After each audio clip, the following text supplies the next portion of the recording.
Good morning. This is my first Lily gets to stay at home all day, mostly by herself day that I've had in at least a week. And I find that I need at least 1 or 2 Lily gets to stay at home by herself days, at least twice a week, to feel like a well-regulated, happy version of myself. So I'm gonna try to really take advantage of this. And I'm starting off my day with some herbal tea. I have some fennel seed, spearmint, and stevia leaf, and a little filtered water from the Berkey to help me get hydrated as well. And I really like to start off my mornings as often as I can by reading a book that fills me up and helps me get regulated and centered and in touch with who I actually am and who I want to be. And one of my favorite books for that is Radical Compassion by Brach. In it, she teaches what she calls the RAIN protocol, which stands for recognize, allow, investigate, and nurture. And it's this protocol that I felt like was such an effective entrance into really good healing parts work that I included it as part of my curriculum in my course. So if you want a little taste of that, I highly recommend this book by Tara. I also wanted to get back into talking about what has allowed me to be successful and happy and thrive on a vegan diet for the last 16 years. And one of my big keys to success there has been avoiding vegan processed foods. And I know, it is such a good thing that there are more vegan options available that are palatable to people with your standard American diet taste buds, because it means that fewer animals are being raised and killed and eaten. And I've seen Dr. Greger talk about some studies that actually do show that eating a Beyond Burger is better than eating a standard beef Big Mac. It is statistically healthier. In the same way that it may be statistically healthier to shoot yourself in the leg versus your pelvis. But the fact remains here, folks, that ultra-processed foods are ultra-processed foods. And vegan ultra-processed foods still come with a lot of the issues that all ultra-processed foods come with. Franken nuggets from any source aren't good for you. Congealed fractionated oils and sugar isn't that much better for you than congealed cow curds and sugar, even though, to be fair, it does contain a fair amount less pus. Ice cream by any name carries some health consequences. But before I get into my full-on rant, I am going to give the house a good clean, have my workout, make breakfast, and change out of my holy pajama shirt.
So all of my gripes with these vegan processed foods is that most of the products that are on store shelves are made out of highly refined, ultra-processed ingredients. You don't find anything even closely resembling a whole food in these products. But I'll tell you what you do find instead. You're generally gonna find ingredients like protein isolates. And those can show up to increase the amount of total protein that's found in the product, or those can show up as flavorings. When protein isolates are used to increase the total amount of protein that's in a food, that has the same effect that eating high protein foods like meat and dairy have, which is to increase the amount of insulin-like growth factor circulating through the body. And it does what the name implies. It increases tissue growth. And that's not a bad thing in and of itself. Our bodies are building themselves up all the time, growing new tissues. That's a great thing. The problem is that when we're eating really high protein foods all the time, we end up with chronically high levels of insulin-like growth factor, and we end up with chronic tissue growth. And so that could be why high levels of insulin-like growth factor are associated with the growth of things like cancerous tumors and skin tags, which I also have poor feelings about. The other reason protein isolates show up in these ultra-processed vegan foods is as flavoring. Oftentimes you'll see things like hydrolyzed proteins. And hydrolyzed proteins are a clever way of sneaking monosodium glutamate into your foods without having to label it as MSG. And I know that there's been a lot of conflicting research over the years about MSG and health concerns, but what I know to be true about MSG is that it's extremely palatable. Oh my goodness, does it taste good. It zaps through our taste buds and starts triggering rapid firing of certain pleasure-based neurons in the brain. Now, beyond the growth hormones and the hyper-palatable flavors, there's also the fact that we have it programmed into our minds that like protein is somehow good for balancing insulin. Like whenever someone thinks about having a big insulin spike, they automatically think of sugar. But the thing is that proteins, especially isolated proteins that don't have any fiber alongside of them, create just as much of an insulin spike as high carbohydrate foods. Protein does not make you immune to insulin spikes. So the human body for sure needs adequate protein, and I like to get my adequate protein by getting it from like whole plant foods, beans and legumes, which are so rich, not only in protein, but in micronutrients and other macronutrients and fiber, none of which is present in these super processed vegan replacement foods. Okay, I'm gonna stop flinging this knife around and actually cut my mammy.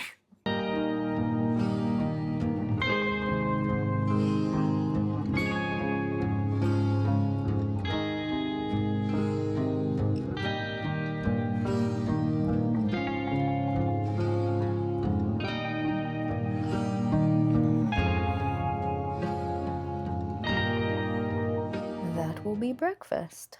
Some blackberries, a little raisins since I had them out on the counter, mammy sapote, and some grapes. And in case you're wondering, yes, I did cash in my 401k to afford the grapes. Not feeling quite so confident about retirement at the moment. This is not financial advice. But obviously it's not just proteins that are heavily refined inside of these vegan, ultra-processed foods. These foods are also full of refined sweeteners and highly refined starches. And it is no mystery to us at this point in humanity that refined sugars and highly refined starches are absorbed very rapidly into the bloodstream, causing a big glucose spike and a big insulin surge in response, and that those glucose spikes and insulin surges have some really bad consequences on our health. So when we eat these foods that are full of highly refined sweeteners and starches, we get all of the negative stuff that's associated with carbohydrate consumption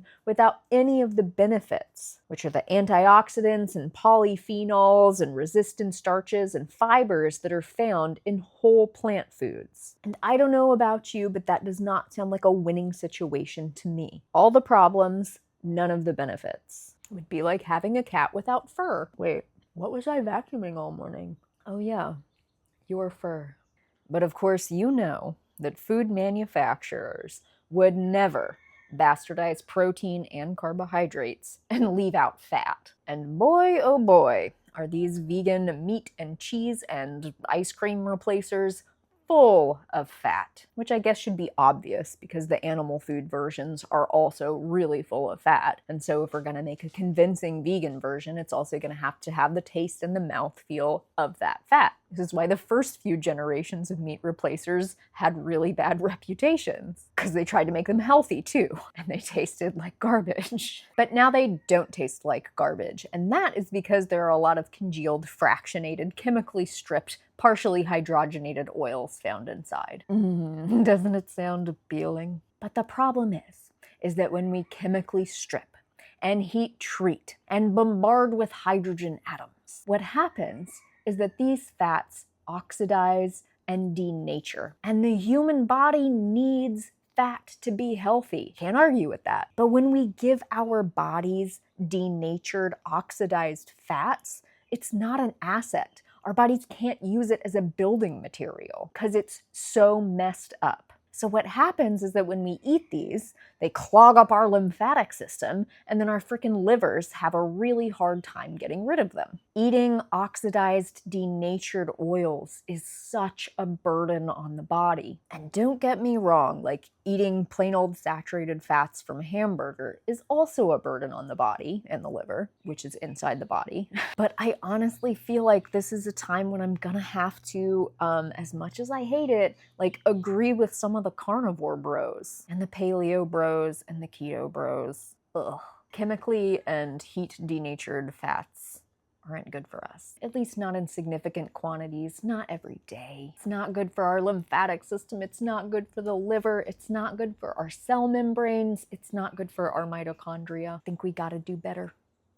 And while we're on the subject of doing better, I need to talk to you about emulsifiers, thickeners, and gums. So these are staples in the ultra-processed vegan food that is sold as replacements for meat and dairy. But in the last 15 or 20 years that these emulsifiers, thickeners, and gums have been showing up more and more in food, we've also been seeing a lot of increased gut issues. And even though we were given a chorus by food processors in the beginning, no, there's no evidence that these products can cause gut problems. Now that we've had 15 or 20 years to study it, the evidence is showing that these foods can have some seriously bad effects in the gut. And here's the thing that's really important to remember. When one emulsifier or stabilizer or thickener or gum is studied in a lab, it is used in isolation, and it's usually studied in rats. But that's not how we consume them in real life. And also, I'm not a rat. I assume most of my viewers aren't rats either, and probably most of Morningstar Farms customers aren't rats. And when we, as humans, consume these ingredients, we're not doing so in isolation.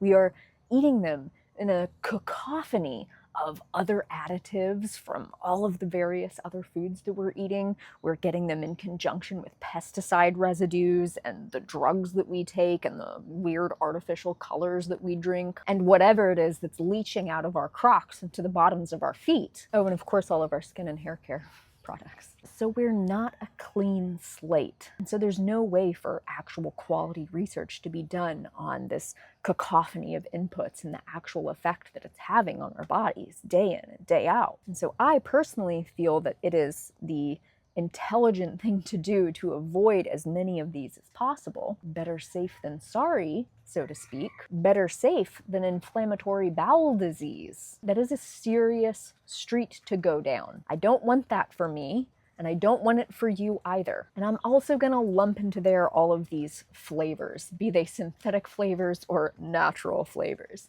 Like, this is just a totally meaningless claim. Whether or not it's natural, I don't trust the flavorings. Questionable at best. And in case all of that wasn't enough to convince you, these vegan ultra-processed products are also really, really high in sodium. And again, like human beings need salt. We need some sodium in our lives, but we don't need to be pickled because sodium is an oxidant. It causes oxidative stress in the body, in our blood vessels, in our skin, in our eyes. Like, oxidation in those places isn't great, especially when it's day in, day out oxidation from salt. Sodium is also infamous for increasing blood pressure, and since many of our top killers are associated with high blood pressure, or straight up caused by high blood pressure, I feel like that's something important to consider. And you might say, well, hey, Lily, I mean, they got some pretty good blood pressure medications nowadays. Why not just take the medication? So that I answer like, well, side effects. Those are not innocuous drugs. It's not pleasant to live with those side effects. And also, when I eat that much salt, it makes me look puffy as and this nice glow that I really love about my skin goes away. And I start looking like I got bitten by a zombie 3 days ago. Okay, and I gotta go have a Zoom date with one of my besties. So I will pick up with you later once I next eat food.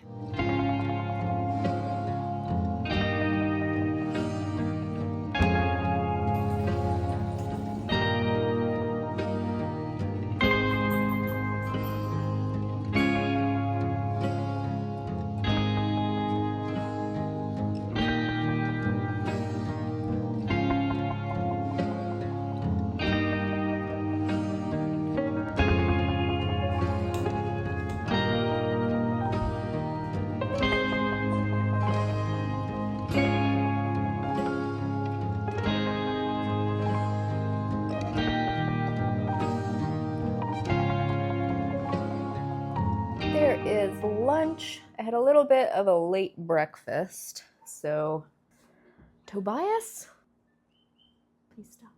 I have leftover salad from last night's dinner. That was a couple of types of cabbage, carrot, tomato. I put an apple and some raisins inside that time for a little sweetness. And then just some plain cooked lentils. I put a little bit of sriracha and nutritional yeast on top of that to give it a bit more pop. And then I have homemade bread. I'm just gonna kind of pile it all on top and eat that. Lots of non-isolated proteins and lots of non-refined starches. This cat is gonna drive me insane. Absolutely no fractionated or denatured oils, and no thickeners, emulsifiers, gums, or stabilizers. Just good old-fashioned whole plant foods. And then I have kind of my version of an iced coffee drink, some Rasa coffee replacer. I'll leave a link to it. I've been drinking it for a couple years. It's pretty good. And I made a little bit of our homemade almond milk, which I'm super happy that we're doing because it helps us to avoid some of those stabilizers, emulsifiers, and gums that are so questionable. And it's like $7 a gallon. I wonder if gas is going to be more expensive than almond milk soon. So I'm going to munch on this and then I will see you guys soon. So obviously all of the health concerns that go along with these ultra-processed ingredients that go into the vegan replacement foods are concerning, but that's actually not what I dislike the most about these foods. What really grinds my gears is that all of these isolated macronutrients, the proteins, the carbohydrates, the fats, combined with all of the flavorings and the excessive amounts of sodium and the protein derivatives that are rich in glutamate, they are all being whipped and spun and created by food engineers to make these products not only ultra processed, but hyper palatable. And when foods are hyper palatable, when they're more delicious and flavorful than anything that we would ever find in the natural world, those are capable of hijacking the appetite regulating mechanisms in the brain. So when we eat frankenfoods, we are no longer able to get accurate information from our digestive system, from our body, about how much food we need to eat to be satiated and nourished. Probably because these foods are designed to be not satiating, and they do not contain enough nutrients to actually be nourishing. That is the absolute beauty of whole plant foods, is that they come in their whole natural form. Our digestive system is capable of digesting, breaking down, assimilating, making sense of these foods. Whole plant foods are voluminous, they're full of fiber, we get to chew plenty, we get really hearty swallows. They take up a lot of space in our stomach so that the stretch receptors that are present in our throats and in our stomachs are able to be stimulated so that our bodies know that we're eating an abundant amount of food. Ultra-processed foods that don't have that bulk and that fiber don't do this. Whole plant foods are also full of macro and micronutrients which stimulate the nutrient receptors that are found in our stomach and small intestine. So as we're taking in calorie-rich food, our digestive system is also registering all of the nutrients that we need. And when those two happen in conjunction, when we get a lot of voluminous fiber that stretches out our digestive system, and when we get a lot of nutrients together in one source,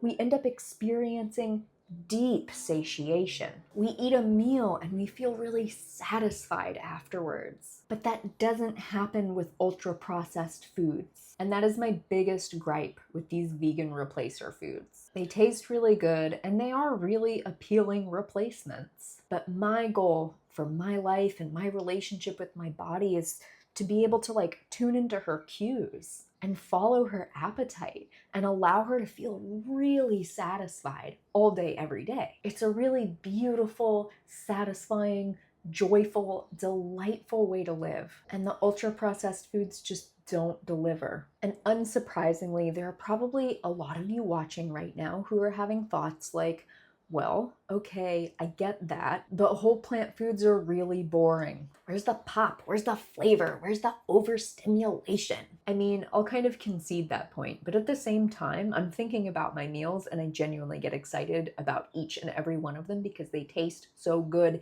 and they make me feel so good. So I don't find it particularly boring, but yes, I suppose it is more boring than say getting excited and hyped up to go out to a restaurant or get takeout or something and knowing that you're just gonna get hit in the face like a Mack truck of flavor. So I guess in that way it's boring. But as I said in the other video, food maybe shouldn't be entertainment. Maybe it's more important that it's nourishment. And the other thing is that it's perfectly okay to be bored. The only time when boredom becomes a problem is when we're afraid of sitting still with ourselves and being present with what's going on in our bodies and our minds without having layers of distraction between us and our conscious mind and the experience. And I say that with some caveats right now because it's kind of hard to be present at the moment. The world is feeling really scary. There's a lot of stress all around. So it can be really challenging to interface with that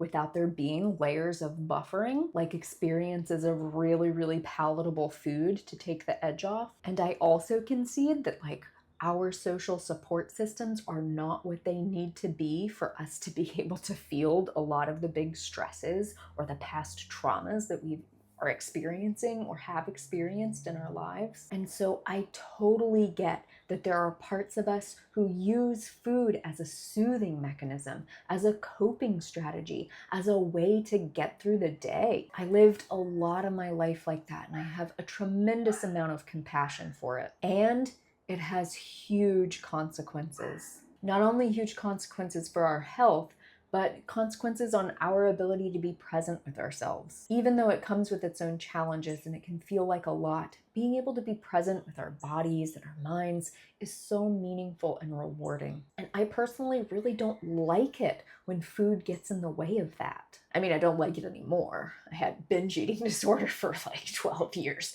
I loved it then, or I needed it then, and loathed myself.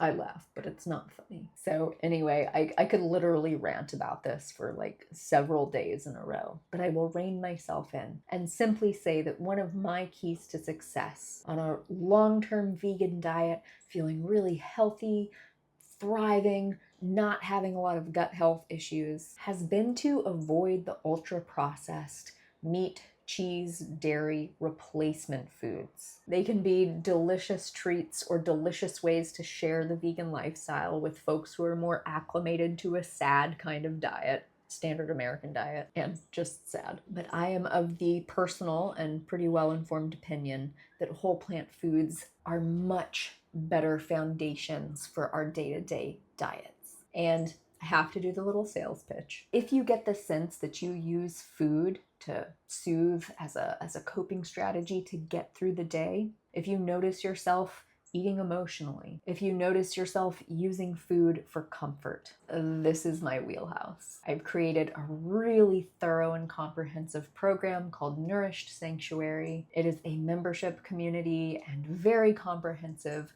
6-month course. It is always open for enrollment. You can check out my website, which is in the description box below if you'd like to learn more, and feel free to ask any and all questions in the comments. And with that, I'm going to pop into the kitchen, make dinner, and I will check in with y'all once that's done. Righto, there is dinner. So I have some rice. It's a mixture of white and brown rice, and then I have some tofu that I marinated and baked. I will leave the recipe for my marinade in the description box. It's literally one of the best things I've ever tasted. I also just have some, I'm gonna call them stir-fried veggies, but they weren't actually stir-fried. They were just steamed in my Instant Pot. So some bok choy, onion, and carrot, and some garlic. And I put some furikake on top, which is this really fun Japanese condiment that I highly suggest you try. You are not familiar with it already. There's also a little bit of kimchi there. I'm gonna tear it up into tiny pieces and enjoy that. But that's not all I'm having for dinner. So I made a loaf of bread just for us to have some bread throughout the week. So I made a little bit of extra bread dough, and then I spread it out on this pan and topped it with white onion, tomato, and mushrooms. Oh my gosh, those are so good. So this is going to be like my adjunct dinner. I know that it's a totally different kind of food genre, but who cares? I don't. So I'm not sure exactly how much of this I'm going to eat. I'm just going to eat to my heart and my stomach's content. So after all of this will be everything that I ate today. Thank you all so much for watching. It's really, oh my God, Tobias. As I was saying, thank you so much for watching. I will look forward to the next time we see each other. As always, make better choices for your precious self and take really, really good care. I will see you again soon. No, you don't get to eat it either. Bye. My mama cat. Hi, mama. Hi, mama cat. Hi. Hi, mama. Okay.